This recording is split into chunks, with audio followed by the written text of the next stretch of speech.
So in the last sort of hour or so before we go, we were just going to do a final little bit of a talk about the evaluation of PathSafe, and then also some summing up from our favourite PathSafe program managers.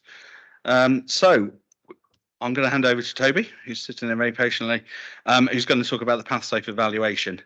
We talked a bit about impact. Well, this is part of the piece of work we're doing to try and understand some of that impact.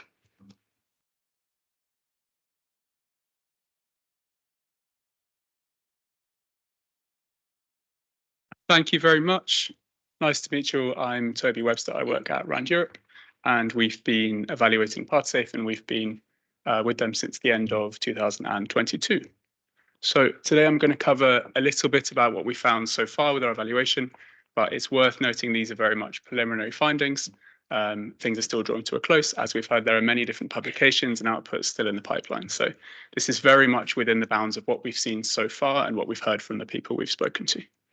And in fact, we owe a thanks to the people in this room who we've already spoken to, who've helped us with interviews and workshops, and some people are still scheduled to speak to us in the future. So thank you very much to everyone who has helped us.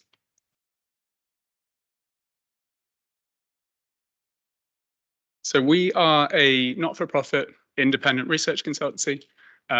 We do evaluation work of various different types, and a lot of what we do is aimed at informing policymakers and decision makers.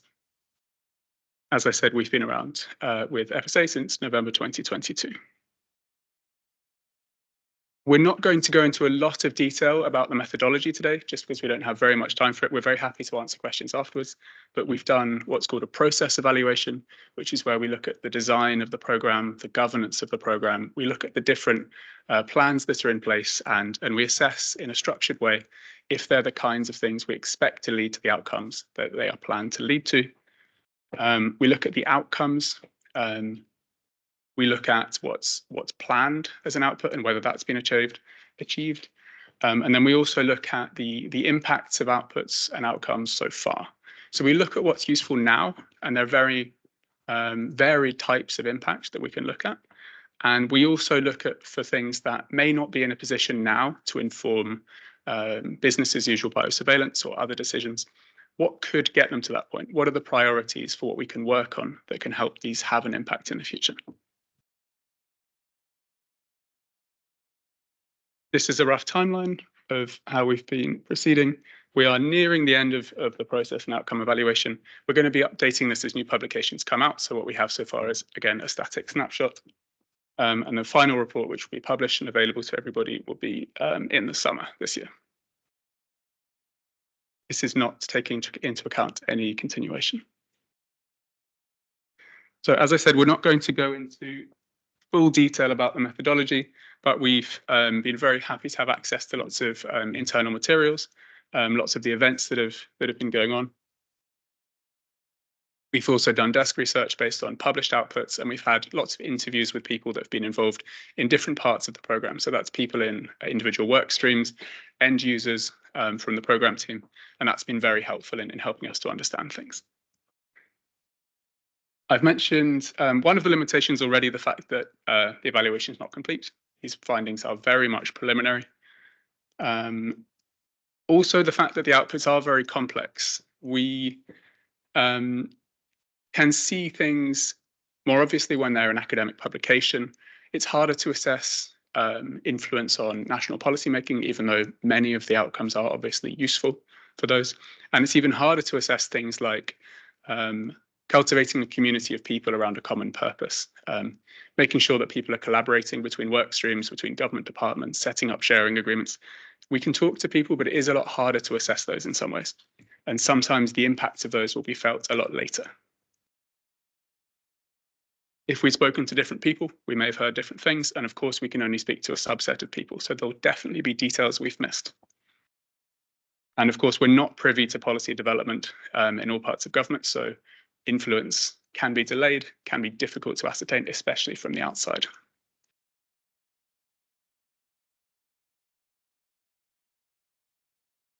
I'm going to structure our preliminary findings by different parts of our evaluation framework and different sort of themes that we've gone through.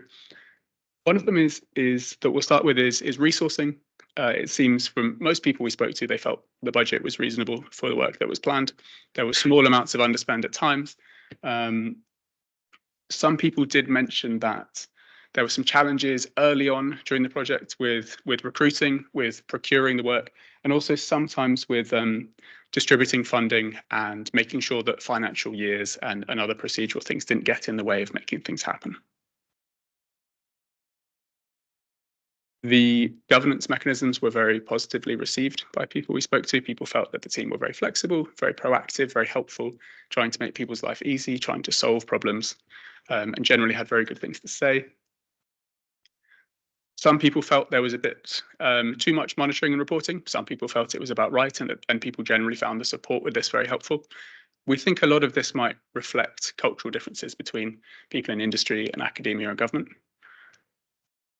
And governance meetings seem to become sort of more concise and more efficient towards the end. People were positive about them, but felt that sometimes, despite the obvious and important focus on delivery, that a bit of content and communication around the big picture, around the policy aims and the ultimate impact that they were trying to achieve, might have helped them identify for themselves early on how they could collaborate with others.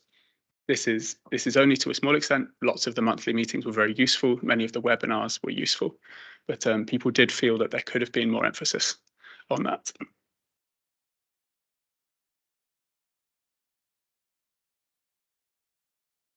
We've heard today about a huge amount of interaction between different government departments. We've heard from people in the Cabinet Office and the Biosurveillance Network about the different streams that they're having to pull together. And it's clear that throughout PathSafe, there's been a lot of collaboration between people. This has been both top-down, actively promoted by the management, but also bottom-up, proactive between people who see a commonality and see an opportunity to share and to work together.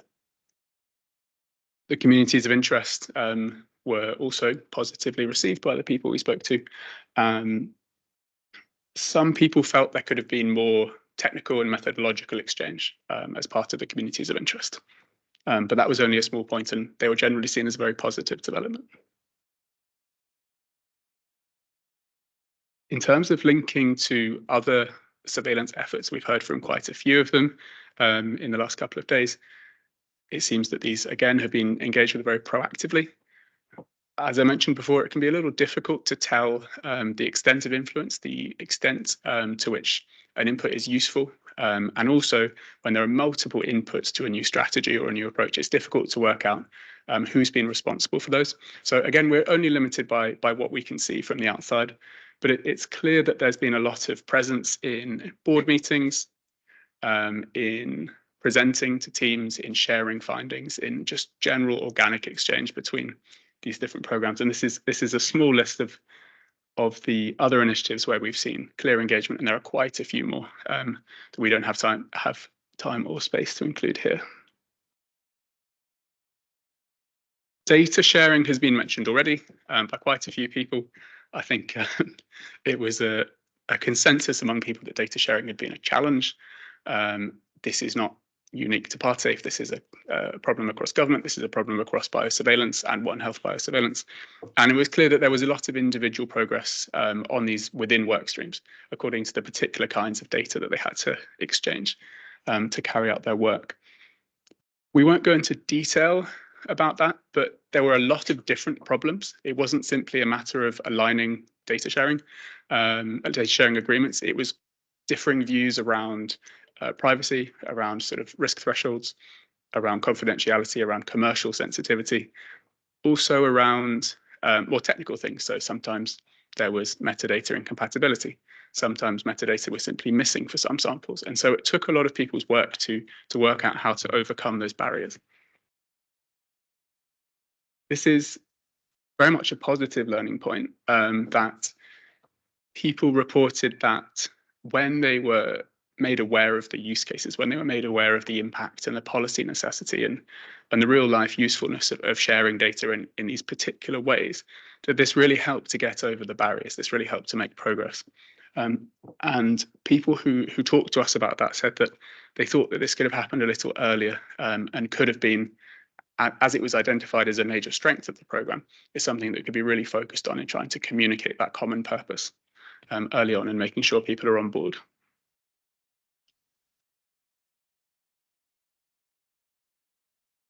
So as I've said, it's very difficult to assess impact when something hasn't finished and when its outputs aren't out.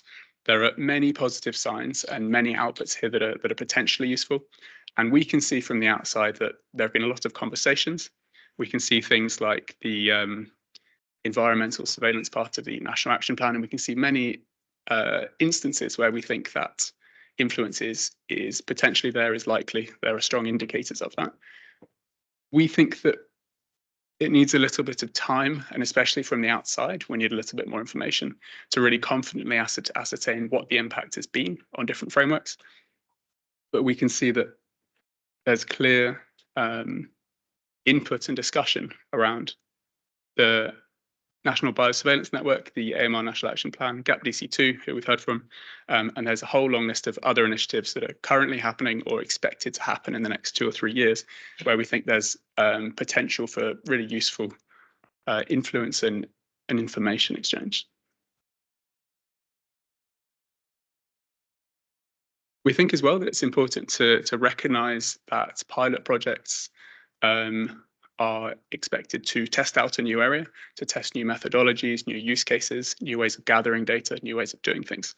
And we don't expect all of these to be successful. We expect them to gather information and to help inform decisions in the future.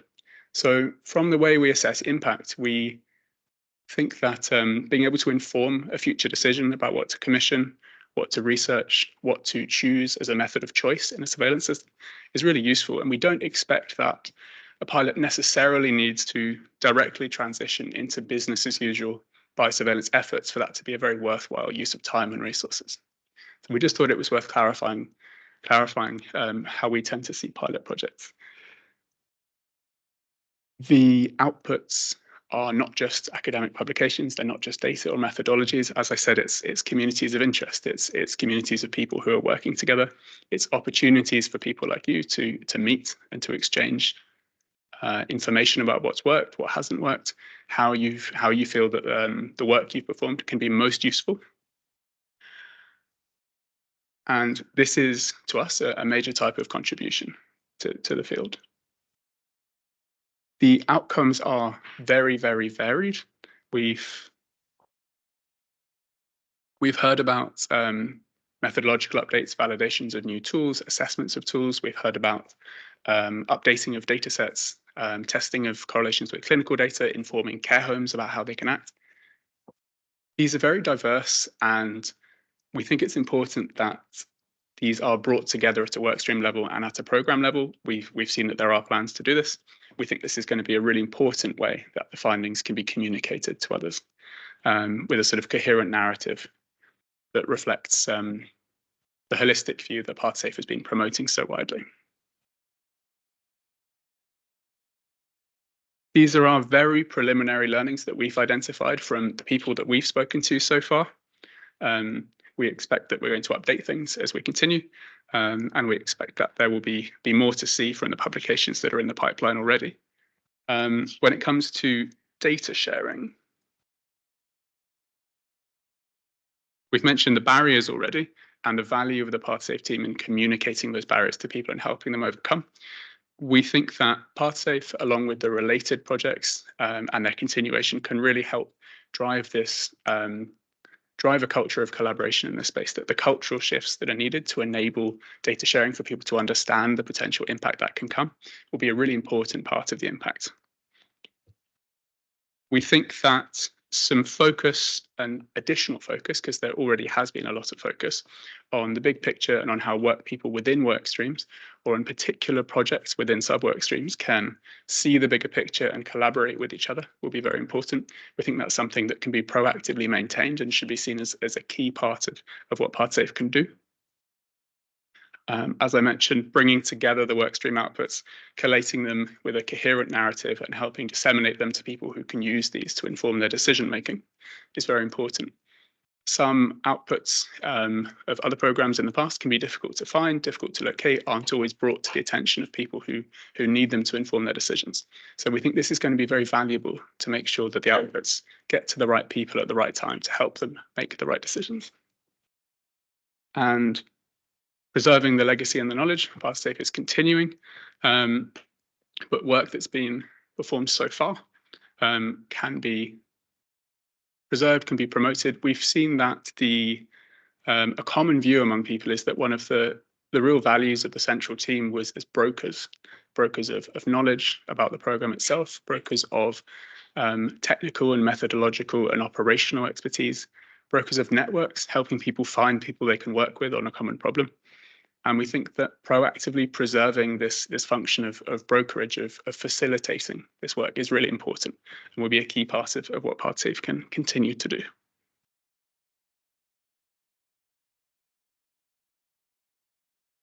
There was one more thing I wanted to mention, actually, which is there's been quite a few mentions today of ways in which data that's being generated and tools that are being developed have been useful during the progress of a project. So we've seen where people have spoken to people within hospitals, within care homes, about how the project that they're carrying out can be useful in real time.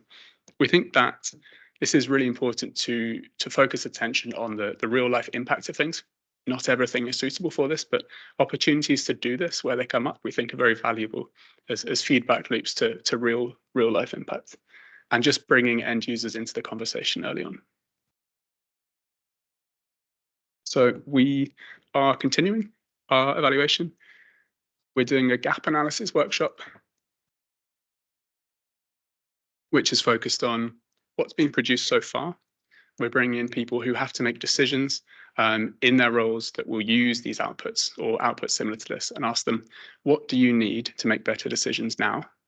To what extent are the outputs of PathSafe concretely useful to you right now? Again, this isn't suitable for all of them. If it's not useful to you right now, what would be required for it to be useful? And how can we prioritize among outputs to see what will be most useful to you in business as usual biosurveillance, in the decisions that you have to make, whether it's risk assessment, whether it's planning new surveillance systems? We want to hear from people about how we think outputs can be made most useful to them in the future. We'll continue to monitor the different outputs. We'll continue to assess those and ask people's views on them to make sure that when we publish, and we will inevitably miss things that are published after we finish, but we want to capture as much as we can. So we'll keep on updating according to the outputs that come out.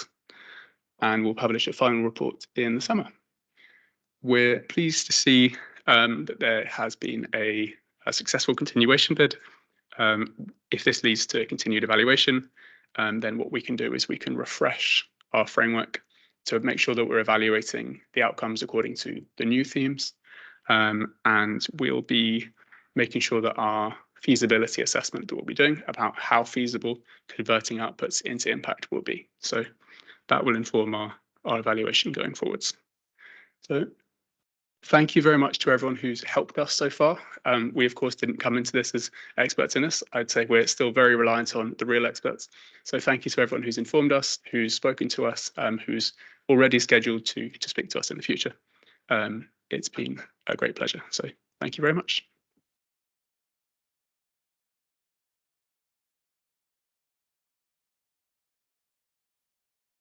And I think it's a really key point that, oh yeah, can't trust anyone nowadays. So I think what I was just going to say though, and thank you for Toby for that about the evaluation. I think this comes back to a point made earlier. You know, when you get a large amount of money from Treasury, they kind of want to know it's going to lead somewhere, which is why evaluation is really critical. And I think again it goes back to this ongoing dialogue we've had today around the so what of what we do. We've done some brilliant stuff, but so what? How is it going to turn the dial? How is it going to make a change? So I think this is why the evaluation is good. So, and we have people who can come in independently and assess that and help us understand that. Right. Who's up? Which one of you? Oh, it looks like Elaine. Right. Elaine, lessons learned, PathSafe. Over to you. Okay, so for those of you that don't know me, my name's Elaine Kinsella and I'm a senior project manager on PathSafe. Very conscious that we're getting towards the end of the day and this is the last presentation, and so we won't keep you all too long. We just wanted to speak a little bit about some of the key lessons that we've learned from running PathSafe. over the last couple of years, and with the event today offering a unique opportunity to kind of touch on some of these and share our learnings with members of the wider community. So I'll start by running through some of the program's challenges, and then I'll hand over to Rachel to cover some of the successes, noting as well that this is kind of our, I suppose, personal perspective as members of the program team. So the first thing that I'll mention is around funding and resourcing, and I think probably to caveat as well that some of this will chime a lot with what Rand have already mentioned. But the first thing to mention is around funding and resourcing. So as the program funding has come directly from HMT and not from central departmental budgets, it's meant that the funding has been ring fenced, so it's been protected, which has been beneficial, because we've always known it's been protected for the program. However, it has come with some restrictions in terms of how it's managed. And one example of that is that the funds can't be reprofiled over years. So meaning any funds allocated for that financial year have to be used in that financial year. And that's been a challenge at times because, as most of you will understand, scientific research can be fraught with delays. And when you're doing something new and innovative, there's always potential for issues to crop up that can affect timelines. So this is something that we've had to just constantly manage throughout the programme, and as I say, something that the evaluation is also recognised. So the next point about resourcing, so recruitment and procurement have also at times caused some challenges for the programme. On recruitment, one approach taken to ensure guaranteed access to subject matter experts has been to recruit staff. However, periodic recruitment freezes have sometimes posed a barrier, as well as the long lead times that can be associated with getting new staff in place. On procurement, the typical processes that govern procurement of goods and services can sometimes be restrictive, again, when you're working in the R&D space, and combined with a lack of awareness of government procurement processes, contracting can sometimes take longer. So to address these challenges, we've tried to identify solutions by looking across the programme to try to use existing resource or resource that could potentially be shared across the programme, or looking at, in terms of procurement, looking at other options, so things like existing frameworks that we could potentially utilise. The next point I'll mention is about alignment of multiple policies. I think we should have done a sweepstake to see just how many times data sharing would come up, I think, when we started yesterday. But I think a point about kind of alignment of differing policies across government.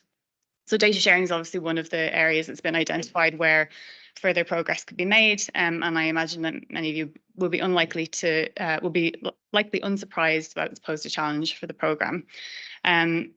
One example from PathSafe is the work on the Workstream 1A platform that you heard about yesterday, and that's highlighted the presence of differing policies on data sharing across government partners. I think reflecting on this point at this stage of the programme, I think what I'd say is that I think we've worked hard in the time that we've had to understand each policy and the concerns of those departments involved. And I think further discussions on the topic to address the challenges faced would be very beneficial, likely for all of the various programmes in this space and not just PathSafe. And this will be for sure something that we'll look to focus on in the continuation. The next point is about communication and engagement. So as you've heard, the programme has developed a vast stakeholder network. And we've had to work hard to ensure that we maintained open lines of communication with all of the stakeholders. Again, you'll be unsurprised to hear that can be tricky, maintaining a large collaboration. We have strived to ensure that the right people have always been informed, empowered to contribute to discussions and decision making, and we've done that in a variety of different ways: regular one-to-ones with teams, our established monthly reporting processes, and building communities of interest.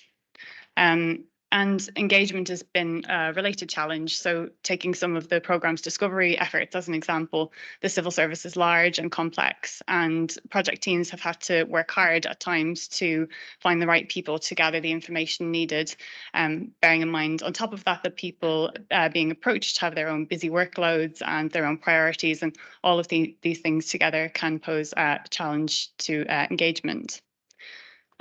So finally, a point about the kind of changing landscape. a related challenge to kind of communication and engagement that's emerged during the programme. So as we've already heard, in the time since PathSafe started, the biosurveillance landscape around us has changed. In addition to the biological security strategy and the AMR NAP refreshes, a number of new synergistic programmes have also started up. And engagement between initiatives is obviously really important to avoid duplication and to share learnings.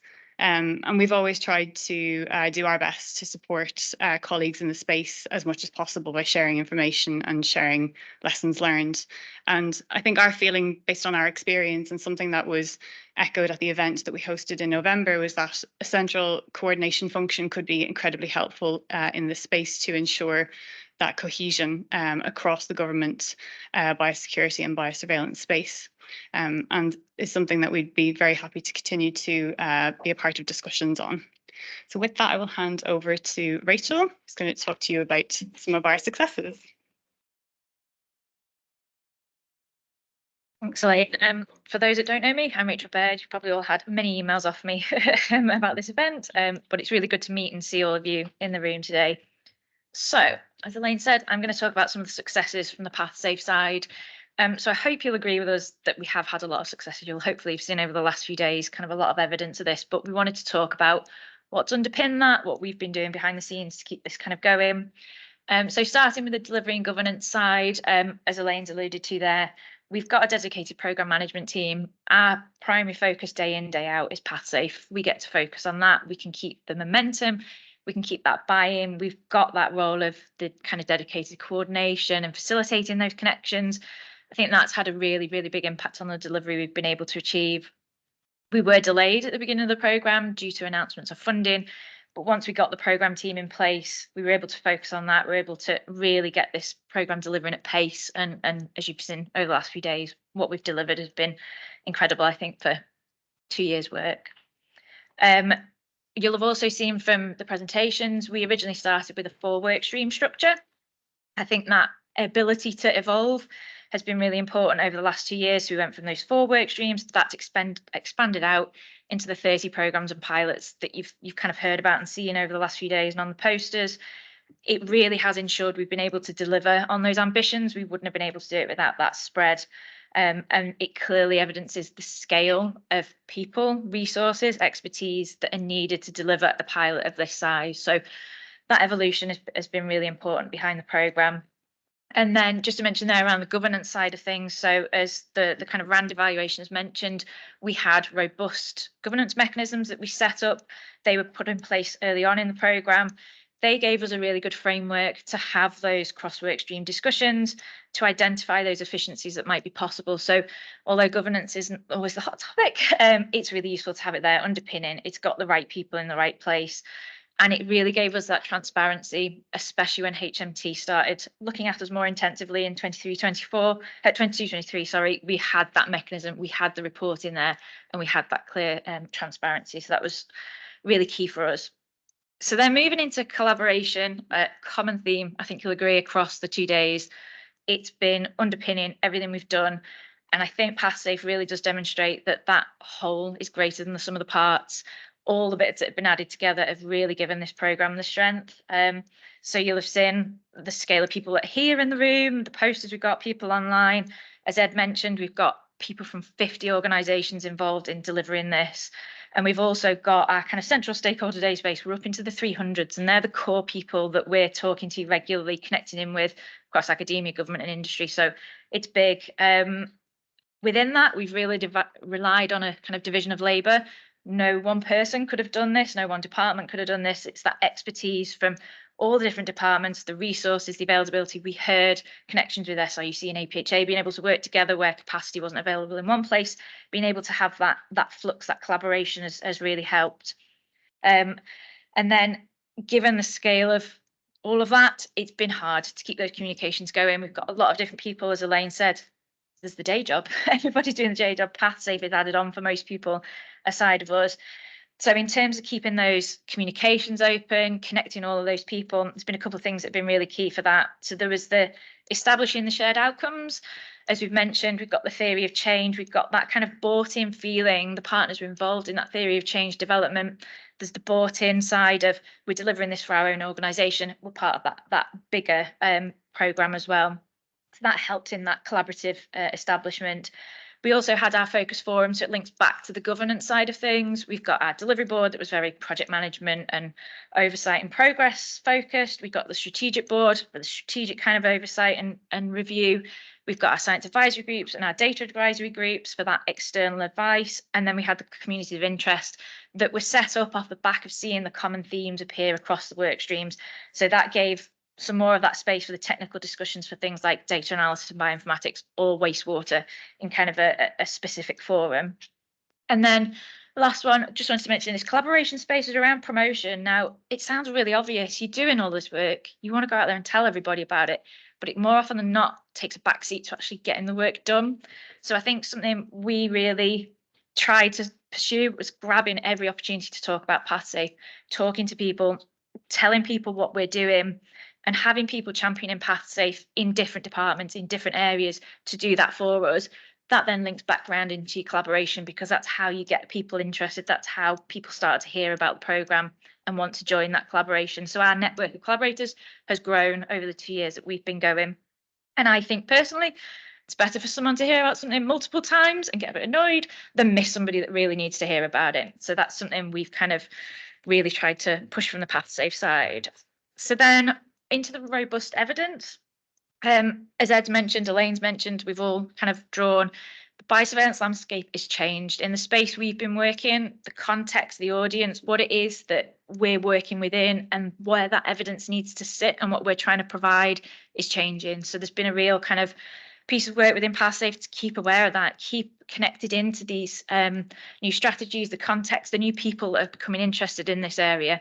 That's been a big piece that's been important to make sure the evidence we do produce through the project fits in and answers the questions that are needed. And then I think I can speak for most people when I say that developing a project brief isn't the most fun part of doing research. We had to do a lot of that at the beginning of the programme, but it built us a really solid foundation. So we had that clearly defined, what the projects were going to do, how they were going to do it, what they were setting out to achieve, and it gave us that really strong foundation to build that evidence on, and it underpinned the theory of change and those discussions and the evaluation you've heard about. So having that really solid foundation to build that evidence and knowledge on was important. So then finally into that promoting innovation, might not be the first word that springs to mind with innovation, but coordination. Might think it stifles innovation, but in this space, it feels like a really key part. Creating the ideas can very much be done in isolation, having those great ideas, but actually executing those ideas, which is the innovation side, getting them off the ground, getting them to happen, is very much that connected space. So it's been something we've really drawn on, and identifying the right people to be in those connections for that innovation can be difficult. That's where you loop back around to your promotion and your governance, and you've got all that structure that's trying to find those people that can help in that innovation and who can help deliver it. And then finally, we've mentioned the ring fence nature of our funding a number of times. It's a success, it's also a challenge, but in this success side, it gave us that space to really kind of invest in a defined area, get step changes, allowed that change to occur, and allowed us to kind of avoid the risks of deprioritization. We had the money there, we knew what we were going to do with it, and it gave us that extra kind of drive to get the buy-in. We've got the money, it's important, and we've got to kind of press on with the project. That's it from me.